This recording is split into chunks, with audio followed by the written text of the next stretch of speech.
Bem-vindos ao 5 Gerações, o podcast onde o passado, o presente e o futuro se encontram. Hoje nós trazemos para vocês um jovem que começou no IMEL a estudar administração pública e a sonhar com um país mais organizado. Depois, em Itália, mergulhou no direito e nos mercados financeiros. Voltou para Angola para servir no setor privado, criar iniciativas culturais e hoje representante do Banco Mundial. Ajuda a desenhar políticas que podem mudar o futuro econômico do país. Olá, Dislandes, e obrigada por ter aceito o nosso convite. Quem é e como é que nós descreveríamos o Dislandes, fora dos títulos?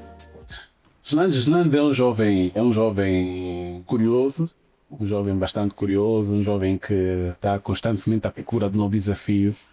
Um jovem que utiliza desafios como combustível para novas conquistas, né? Então, o Jolanda é um jovem como os outros jovens angolanos, se calhar um bocadinho mais atrevido. Ousado. Tá? Porém, sim, é um jovem como os outros jovens angolanos que está sempre constantemente à procura de desafios e à procura de novas oportunidades.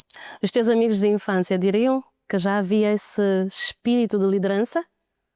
Não, acho que não. Porque quando criança eu era muito introvertido. Era muito introvertido, era muito tímido, falava muito pouco.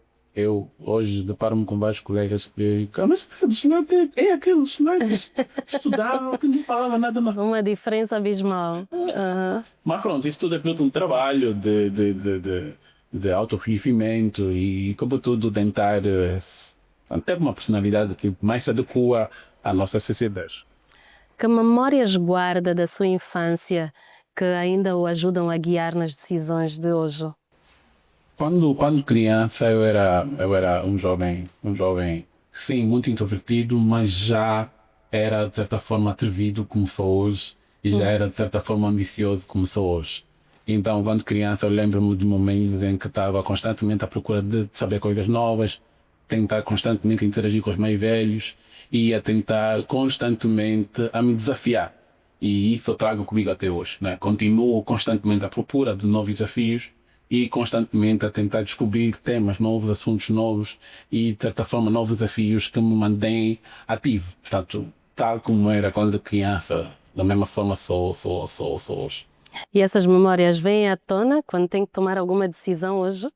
Sim, vem à tona porque, pronto, cresci num bairro que embaixo daquele buraco, que era um bairro com alguns desafios, né? Era um bairro que tinha muitas crianças, já estávamos naquela era do boom demográfico, então era um bairro com certas especificidades que hoje, como adulto, uso aquela experiência para tomar decisões adequadas. O ter crescido num bairro com aquelas características ajuda-me hoje a encarar a realidade angolana de uma forma diferente. Porque tu não deve saber melhor do que eu, mas estamos numa sociedade de que tu podes viver duas realidades no mesmo país. Podes viver uma realidade mais, digamos assim, fechada e uma realidade mais aberta.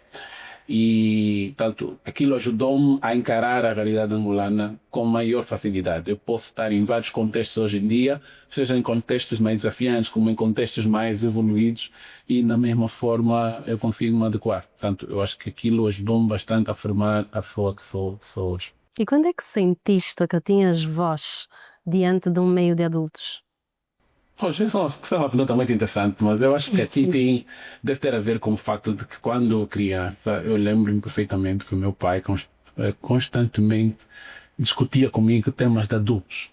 Fazia-me perguntas de adultos, falava-me de política. Eu lembro-me que eu era muito criança, não percebia nada daquilo e já falava de política. Ele sentado assim comigo, como estamos aqui, a me falar de política, a me fazer perguntas, a fazer comentários, e eu assim ouvi, sem saber o que ele estava a falar. Então aquilo ajudou-me a ter um senso de opinião no meio de adultos, porque quando depois meu pai estivesse com amigos também de certa forma me envolvia, e eu já me habituava a ter uma opinião no meio de adultos, e portanto aquilo até hoje de certa forma eu consigo. Lembras das reações desses adultos? Eu acho que o que mais chamava a atenção era a ousadia, né? Um rapaz aqui, com os mais velhos, a quer dar opinião de política, mas na verdade eram opiniões que eram muito fundamentadas para aquilo que o meu pai me metia na cabeça.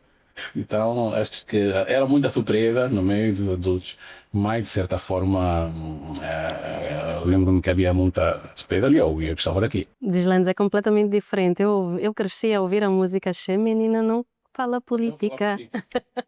Não fala política. Eu falava política quando era criança. Agora, não sei se falava alguma coisa de jeito, mas que falava a palavra. E isso ajuda muito nos dias de hoje. Ajuda bastante. Porque eu sou daqueles que acham que a conversa de que menino não fala política não deve permanecer. Até porque política é o quê? Política é aquilo que nós vivemos no dia a dia. Portanto, eu acredito que as crianças também devem falar de política. E, portanto, eu acho que essa ideia tem que mudar. Não tem... Já mudar, né? Ficar no passado. Tem que ficar no passado. Calhar naquele contexto não era conveniente, ficar no contexto de guerra. Hoje em dia não justifica crianças não quererem falar de política porque não podem ou não. Devem falar. Gislaine, se tivesses que definir a tua infância em uma palavra, qual seria? Foi uma infância... não foi muito desafiante. Podia dizer uma infância transformadora. Porque foi uma palavra que eu posso usar aqui, transformadora. Porque foi uma infância com mudanças constantes. Foi uma infância que eu tive que constantemente estar a me adaptar a situações novas, constantemente evoluir. E, portanto, se calhar essa palavra mais adequada para a minha infância, eu acredito que pode ser a transformação. Transformação.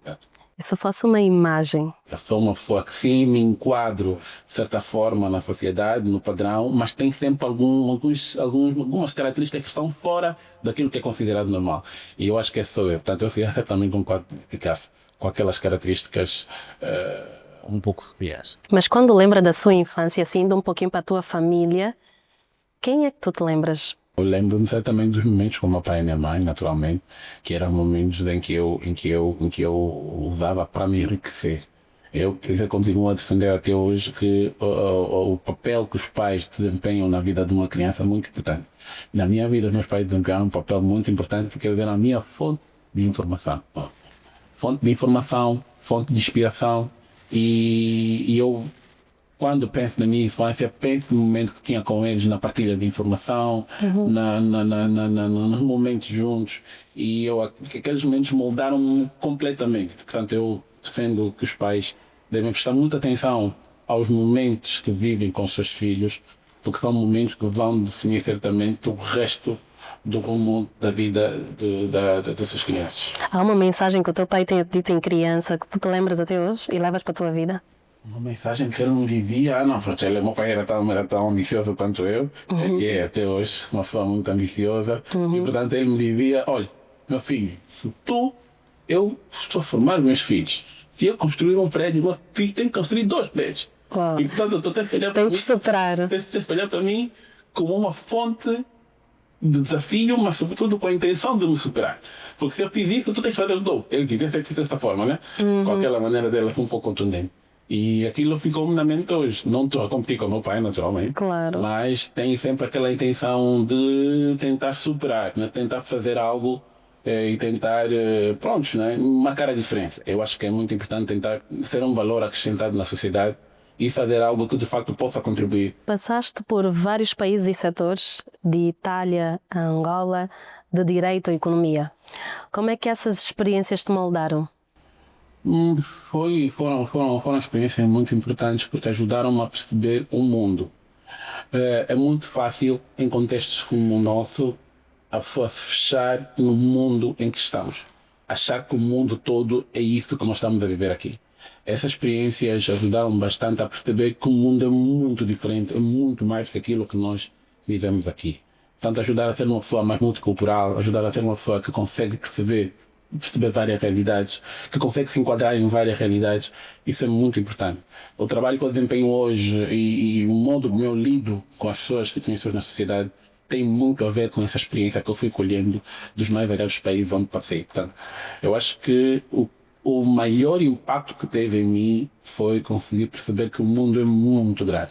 As pessoas são muito diferentes. É muito complicado ter que julgar alguém ou avaliar alguém quando tu percebes que o mundo é tão grande e tem tantas especificidades, tantas diferenças, que é difícil achar que essa é melhor, aquela é pior. Portanto, isso ajudou-me a eliminar discriminações, ser uma pessoa completamente livre de discriminações, livre de preconceito, porque de facto eu consigo perceber que o mundo é diferente, né? O mundo é um complemento de várias pessoas das mais variadas características. Isso ajudou-me a ser quem sou hoje, impactou-me em conseguir ter uma visão mais global da sociedade. Já houve algum momento em que pensou em desistir? Não sei porque não, uma pessoa que desiste, eu não vou desistir, ainda que eu souber que aquela decisão se calhar não foi a melhor, mas eu vou ter que chegar ao fim, então para não dizer que desistir, porque desistir eu acho que é o ato mais fraco, ou a maior demonstração de fraqueza que alguém pode ter. Trabalhaste em projetos internacionais, certo? Qual foi o projeto que mais lhe marcou? Paradoxalmente, essa é uma pergunta interessante também, porque de vários projetos em que eu trabalhei, o que mais me marcou nem sequer está ligado propriamente aos projetos internacionais. O que mais me marcou foi um projeto que eu desenvolvi com alguns jovens, chama-se Jovens da Banda, que era uma revista. Era uma revista, na altura era um estudante, já ouvi, não sei se já ouvi falar. Eu já ouvi sim. É uma revista que congregava vários jovens de várias partes do mundo, mas sobretudo da Angola. O nosso objetivo na altura era tentar pegar jovens que, como nós, estavam a tentar fazer alguma coisa para marcar a diferença no meio em que estavam envolvidos. Então criámos essa revista, que inicialmente era um website, porque passou por uma revista cívica, onde fazíamos artigos, matérias, e eram jovens movidos pela paixão do jornalismo, movidos pela paixão da diferença. E pronto, isso ficou uma revista muito conhecida aqui em Angola, na altura. Lembro-me que entrevistávamos vários jovens, tínhamos jovens na capa, jovens em destaque. E depois que lançámos um prêmio, o Prêmio Jovens da Banda, que também era um prêmio que premiava os jovens que mais se destacavam nas mais variadas áreas. Eu devo dizer que até hoje não vejo um projeto que tenha igualado, ou pelo menos que tenha sido similar, de aquelas características, porque nós prezávamos muito pela excelência. E foi um projeto que marcou muito, porque foi no momento em que eu estava na transição a sair da Itália para Angola, e também ajudou-me a conhecer, a me integrar, depois de muito tempo fora do país, a me integrar melhor aqui em Angola, a conhecer pessoas novas, a conhecer realidades que eu não conhecia antes. E, portanto, foi um projeto que marcou a vida de muitos jovens, porque muitos jovens, depois de conseguirem destaque na revista Jovens da Banda, conseguiram acesso a oportunidades.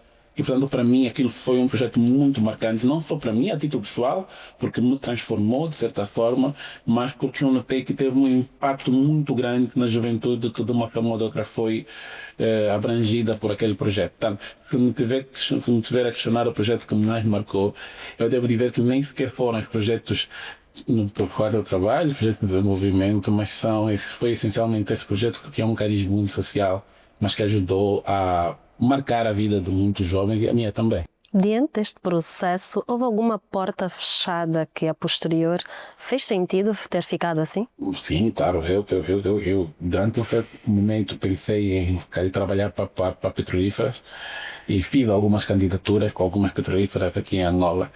Nenhuma aceitou a minha candidatura, mas foi bom, porque de facto eu me revejo mais naquilo que eu faço hoje, né? Se calhar aqueles trabalhos mais corporativos, de certa forma não iriam me satisfazer como o trabalho que eu faço hoje me satisfaz. Portanto, aquelas portas fechadas eu acredito que foram positivas para conseguir formar aquilo que eu sou hoje e aquilo que eu faço hoje. Portanto, foi finalmente. Muito obrigado por me terem fechado. O que é que mudou no Deslandes? Não, pronto, eu sou uma pessoa que diria, acho que sou uma pessoa mais madura e já me falaram no princípio como é que eu era uma pessoa muito introvertida.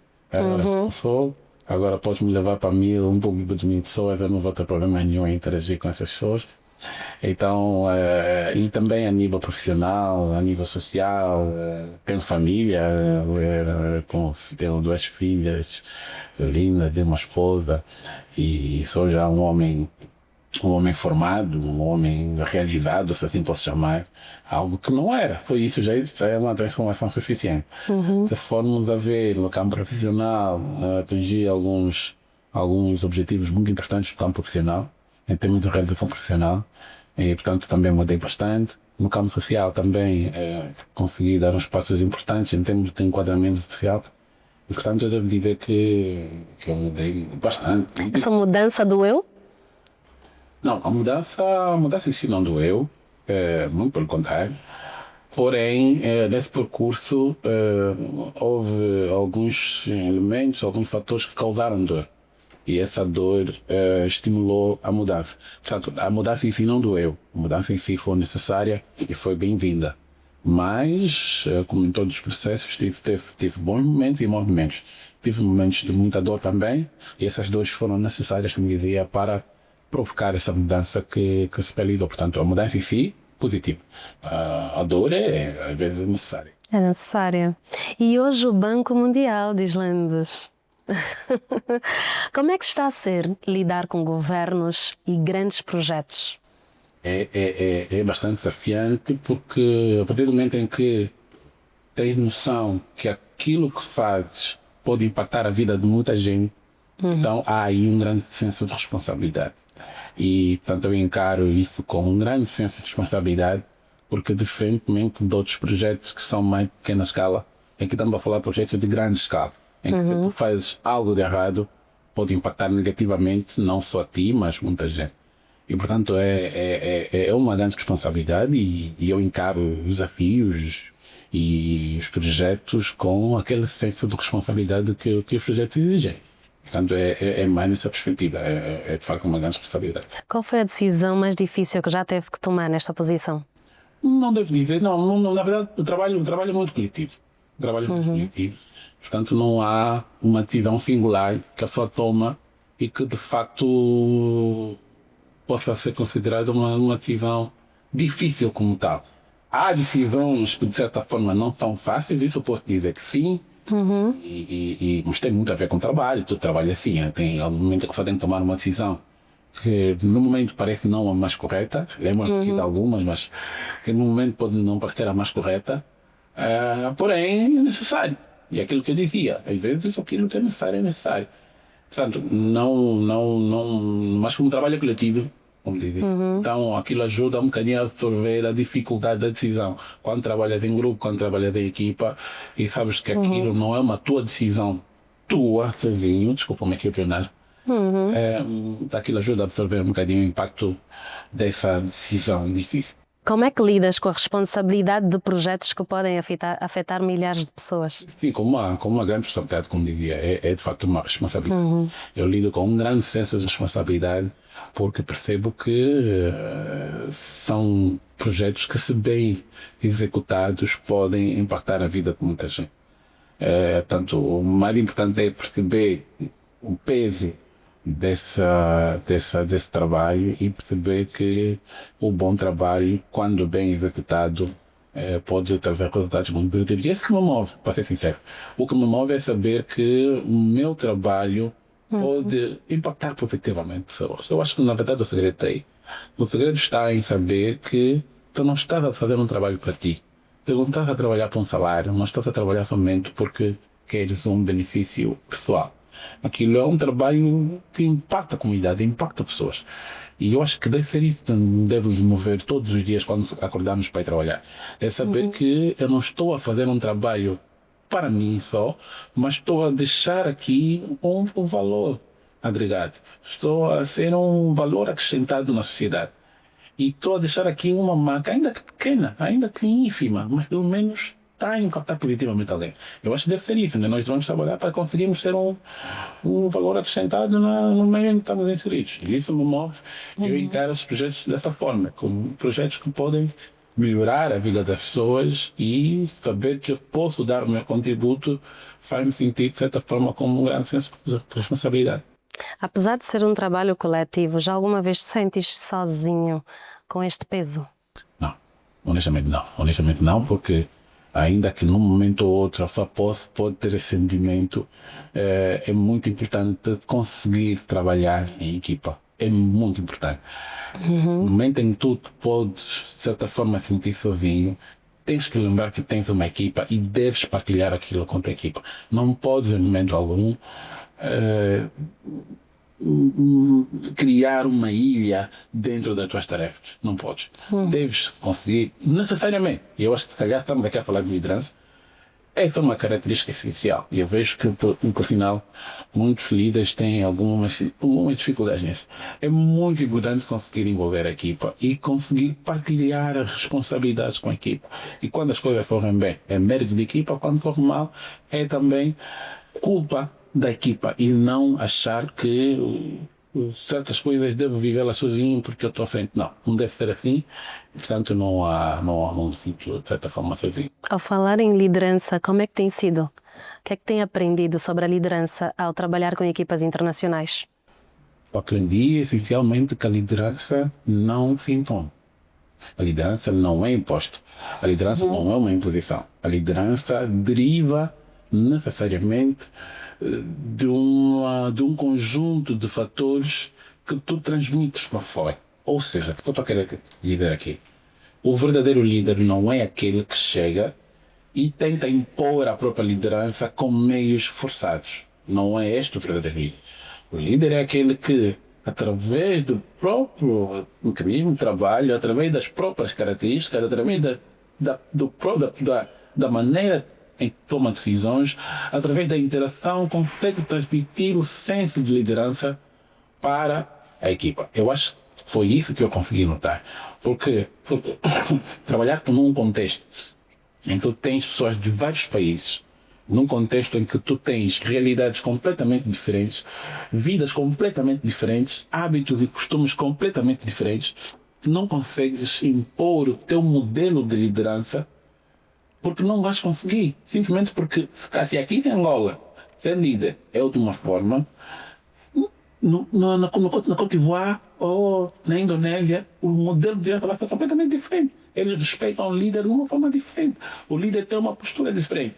Portanto, já que tu não consegues impor, por exemplo, muito rapidamente, se, em alguns contextos, o ser nomeado para uma posição automaticamente impõe nas pessoas aquele senso de liderança, as pessoas respeitam-te como líder porque foste nomeado. Noutras realidades, o ser nomeado não quer dizer nada.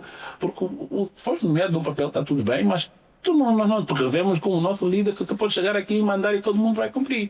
Tu precisa transmitir a nós que tu, de facto, és o líder pelo modo de pela tua capacidade de gestão. Então, só mesmo para responder muito rapidamente essa questão. Não, está tudo bem. Eu acho que a liderança, esse percurso internacional, fez-me perceber que a liderança não deve ser de maneira nenhuma imposta, deve ser conquistada no dia a dia, através de um trabalho que congrega, através de um trabalho que transmite, sim, autoridade, é importante, mas, sobretudo, que gera consenso.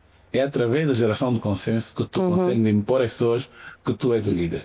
As pessoas vão sentir-se na necessidade de contar contigo, de te pedir uma opinião. Vão sentir-se na necessidade de, antes de tomar qualquer decisão, querer saber, calma aí, como é que ele acha, o que é que ele lia sobre isso. E é aí que o verdadeiro líder se impõe. Não é na intuição, não é achar que eu sou o líder, eu é que mando, eu é que sou nomeado, e tentar transformar isso num modelo de imposição de liderança. Eu acho que isso não funciona. É muito importante conseguir transmitir a liderança através de um mecanismo de consenso e de congregação, e não através de imposição. A sua geração pode ser a geração da mudança? Poder pode. Poder ser pode. Pode ser. Se é, não sei. Se é, não sei, mas pode. Já vês sinais concretos dessa mudança? Ainda não, porque depois também depende de que mudança estamos a falar.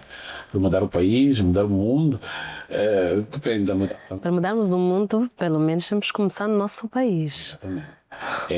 Pode sim. Porque é que pode? Porque nós hoje temos muitos instrumentos que não havia no passado. Temos muitos instrumentos, para além da globalização, que é um fator que, pronto, mudou-nos de certa forma. Estamos num mundo muito mais globalizado. Eu posso estar aqui hoje e tomar um pequeno almoço num país e almoçar em outro país, jantar em outro país sem nenhum problema. Posso estar aqui agora a conversar com alguém que está na Ásia do Sul, que está na América do Norte, sem nenhum problema. Antigamente não havia nada disso. Portanto, o contexto atual, sim, é favorável à mudança. É um contexto que favorece a mudar. Agora, se de facto essa geração está a mudar, não sei, mas pode mudar.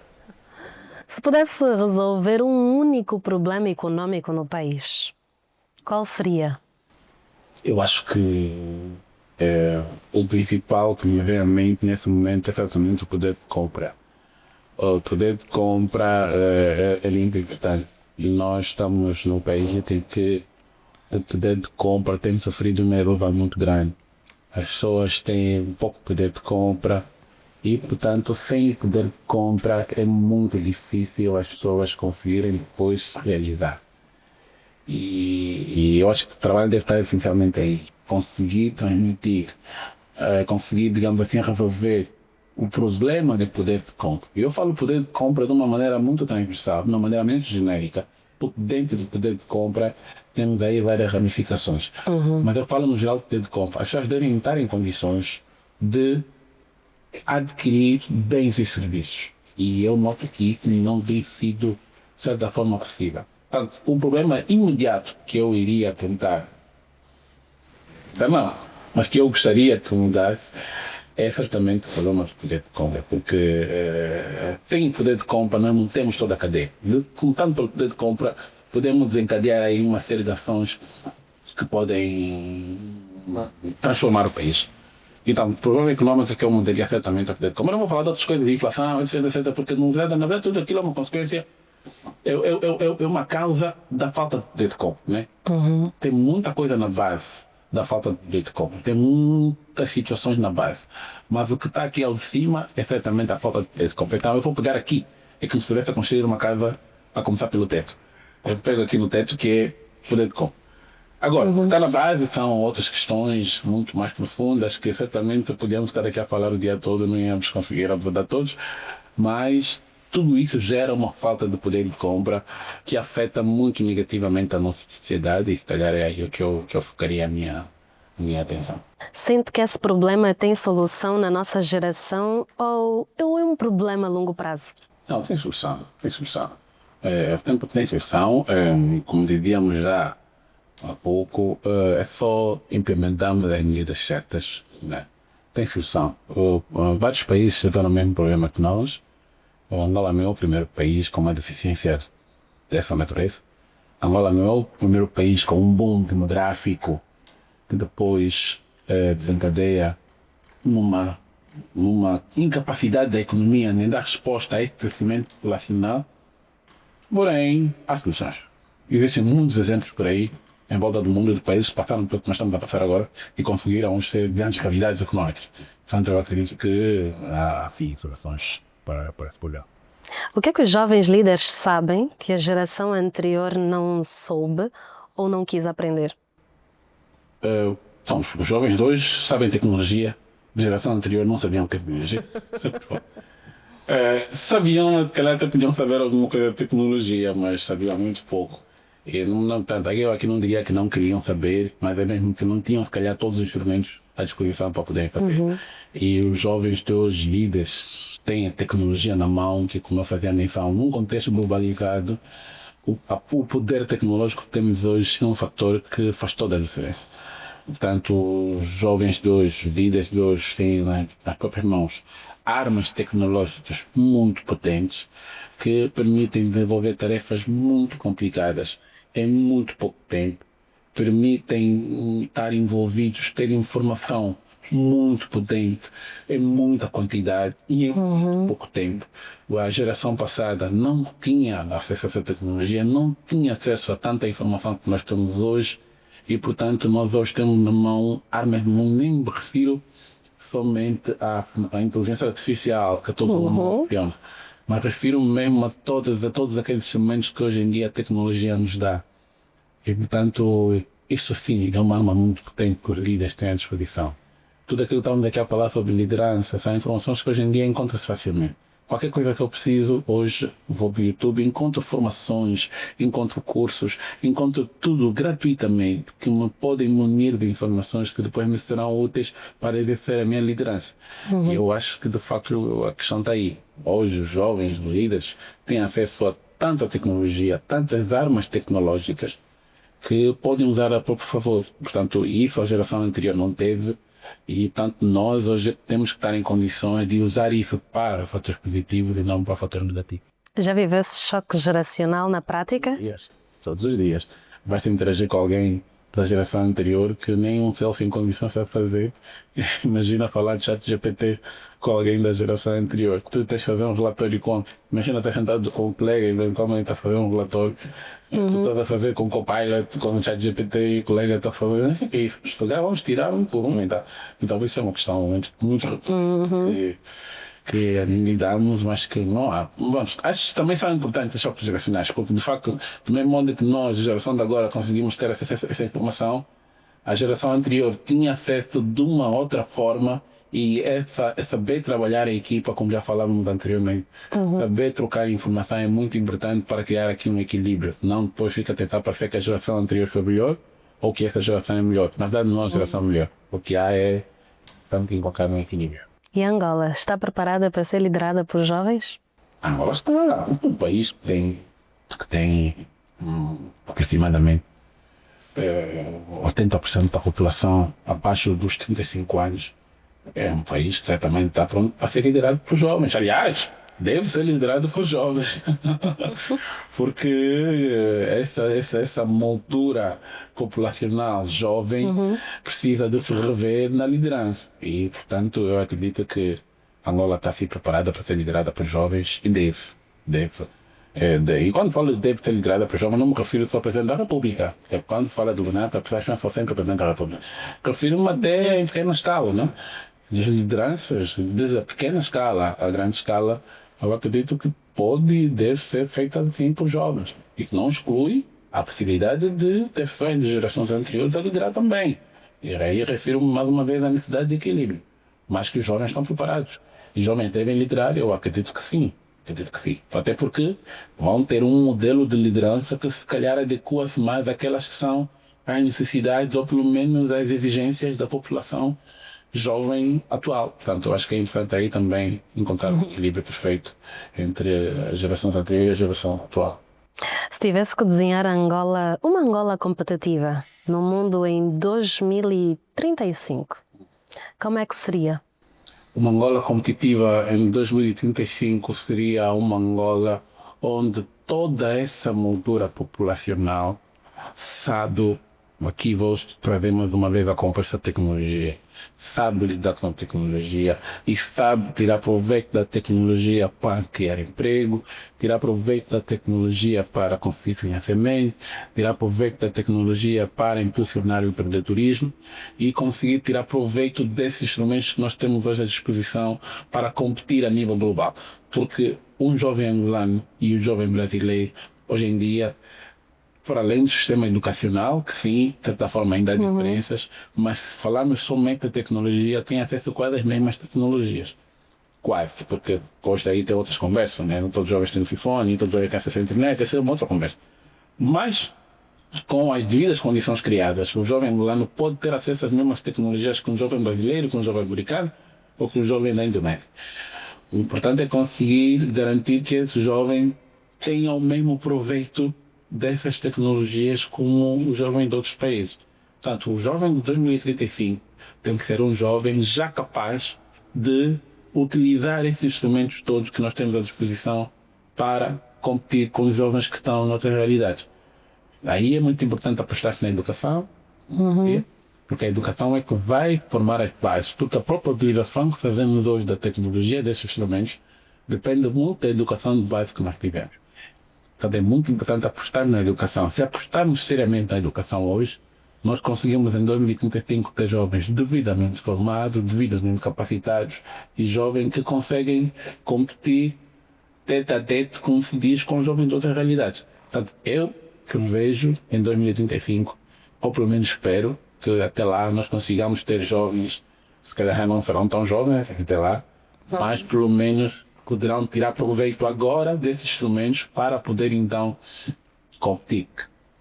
Eu diria, aqui a questão é, anteriormente o que valia era somente a educação.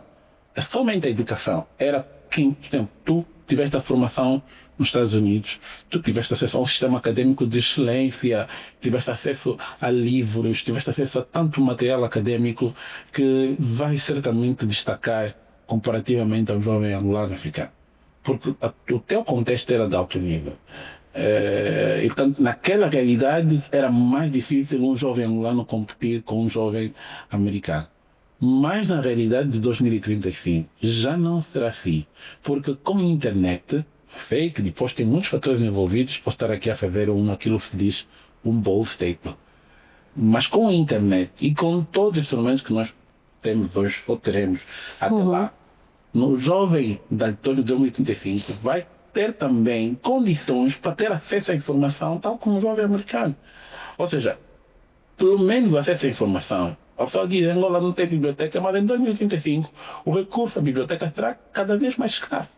O que vai valer mesmo é como é que se tira proveito daquela informação que temos online. Portanto, o importante é que nós agora consigamos formar e capacitar esses jovens para que tenham melhor proveito e consigam acompanhar o passo da evolução tecnológica para podermos então estar em condições. Portanto, para concluir a pergunta, o jovem em 2035, eu prevejo que seja um jovem que pode estar em condições sim para competir com jovens de outras realidades. Porém, devemos agora implementar as medidas certas para que até lá estejamos preparados, caso contrário vamos perder o comboio. Por favor, agora, Dislandes, responder sem pensar muito. Uma palavra que te define. Transformador. Um sonho. O sonho? O sonho é poder contribuir para, de certa forma, impactar a vida das pessoas. E é aquilo que já temos feito, de certa forma. Um filme. Um filme? Scarface. Uma música. Uma música. Uma música. Tem tantas músicas que a pessoa ouve durante o dia. Eu sei, eu devo ensinar. Ok, vamos falar de estilo. Já que não tem uma música, um estilo. Aí outra coisa, também estou tão versátil que o que eu ouço mais é rap, então poder falar hip hop. Mas hip hop, sim, mas é muita versatilidade que eu posso acordar a ouvir já e terminar o dia a ouvir com duro. Portanto, não posso aqui escolher um estilo, mas se calhar o que eu mais ouço é hip hop. Um medo. O medo tem a ver com aquilo que falávamos. Terminar o meu percurso nesse mundo sem nunca ter impactado a vida de ninguém. Ter sido só mais uma pessoa que nasceu e foi e não fez diferença nenhuma. Esse deve ser o medo, eventualmente. Quem é a primeira pessoa que ligas quando tens boas notícias? Aqui depende também da boa notícia, né? Mas naturalmente, se forem notícias muito pessoais, é certamente a esposa, a família. Se forem notícias que têm a ver mais com questões familiares, é certamente o meu pai. Aí depende muito da forma, para não pensar muito, eu devo dizer que Quem é a pessoa que ligas quando tens uma má notícia? Mais uma vez depende da má notícia. Imagina, se for para dar resposta muito standard, vai ser a esposa, vai ser o meu pai, vai ser os meus irmãos. Aqui também depende do dia. Se não fosses economista, jurista, né? O Dislandes também é jurista. Jurista, porque o que é que serias hoje? Eu acho que seria, se calhar, um artista plástico. Gosto tanto da arte e a arte, as artes plásticas dão conforto, dão paz.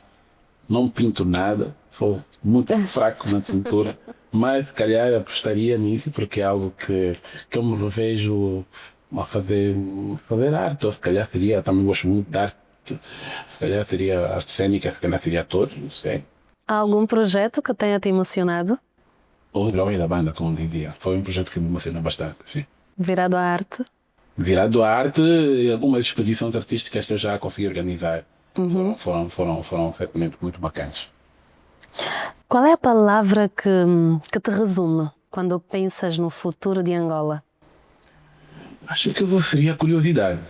Eu estou muito curioso para ver, porque nós estamos numa fase de transformações tão profundas a nível social, então a palavra é certamente curiosidade. Estou muito curioso para ver o que é que vai ser desse país até alguns anos. Que mensagem deixarias a um adolescente de 15 anos que futuramente irá assistir esse programa? Ou agora? Que mensagem deixarias a esse jovem que sonha em ser economista, sonha em ser jurista, sonha em liderança no nosso país? Quando eu mencionei o filme, uma das passagens daquele filme que me marcou muito é The World is Yours. O mundo te pertence. Então, a mensagem que se calhar podia passar a um jovem de 15 anos é: não te limites, não te imponhas a ti mesmo limitações. Tu podes conquistar o mundo, podes conquistar pelo menos o meio onde estás inserido. Podes. Não estou a dizer que não vais ter limitações, tu traz limitações, mas não te imponhas tu limitações, não tenhas limites, vai à procura. Eu sei que pode parecer muito clichê, porque é recorrente, de uma maneira muito recorrente menciona-se, mas não te imponhas tu limites. Se queres alguma coisa, não sejas tu o sabotador de ti mesmo. Vai à procura, tenta, falha, cai, não tem problema nenhum. Mas tens mesmo que ir para trás. As coisas não te dão de bandeja. Nessa vida nada te dá de bandeja. Não há almoços grátis, estão sempre a repetir. Portanto, não sejas tu o teu próprio sabotador. Um jovem de 15 anos está numa fase de muitas transformações, de muitas perguntas, de muitos questionamentos. Pensar se faz, se não faz, se avança, se não avança, o que é que faz, o que ele quer ser no futuro, qual a moça que ele gosta. Tem muitas transformações, mas não podes ser tu mesmo o teu auto-sabotador. Tens que ir para trás, não te impões limites. Vais te deparar com alguns limites, sim, mas não deves ser tu a te pôr os próprios limites. Deves ir para frente, lança-te, tens na idade de tentar tudo aquilo que queres tentar. Tenta, falha, não tem problema nenhum. Vai levantar e vais continuar, porque a vida continua. E agora sim, para terminar, se tivesses que escrever uma carta para Angola de 2050, o que é que escreverias na primeira linha? Eu diria, seria eventualmente minha cara Angola.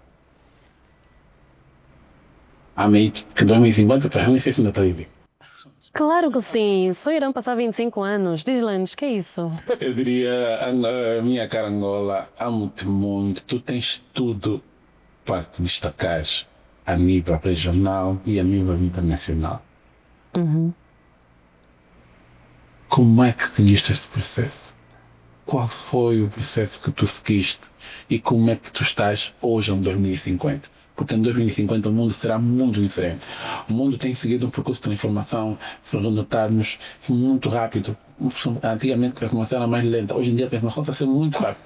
A Angola 2050, o mundo 2050 não será o mundo de hoje. Então eu não vou começar com uma mensagem de inspiração. Eu vou começar com uma pergunta. Angola, como é que estás? E como é que tu chegaste a esse ponto hoje? Se Angola estiver bem em 2050, Angola vai dizer: eu estou muito bem, olha, eu estive um percurso excelente, eu soube aproveitar as oportunidades. Se Angola estiver mal, vai dizer: olha, eu estive muito mal, infelizmente o comboio passou mesmo à frente de mim e eu não consegui subir no comboio. Portanto, eu vou fazer uma pergunta específica para Angola. Minha Angola, como é que estás? E vamos ver o que a Angola vai responder em 2050. Isto é o que tu escreverias na primeira linha. Na primeira linha. E o que é que não escreverias? O que eu não escreveria é, eventualmente, não perguntaria, ou seja, não faria augúrios, não escreveria augúrios, não desejaria nada de concreto, não, não desejaria, eu faria só pergunta. O que eu escreveria certamente é uma pergunta. O que eu não escreveria é nenhum augúrio, desejo que, espero que, porque Angola tem a oportunidade agora de tirar proveito de muita coisa que está a acontecer. Subir no comboio, já me referi aqui várias vezes, o comboio está a passar, Angola tinha a oportunidade de subir nesse comboio para a evolução. Portanto, não faria augúrios, espero que, porque em 2050 já não teremos na fase de dizer espero que, o momento é agora, e portanto eu vou começar com uma pergunta assim, e não vou fazer nenhum augúrio que Angola chegue ou vá, porque se não chegou agora, não vai ser em 2050. Obrigada, Dislandes. Obrigada mesmo de coração por teres aceito o nosso convite. Este foi o 5 Gerações. Tivemos o Dislandes Monteiro, um líder, jovem líder, a representar aqui a nossa Angola. Este é o 5 Gerações. Estaremos com vocês a próxima segunda-feira. Estamos disponíveis no YouTube. Até a próxima geração, até a próxima Semente do Futuro.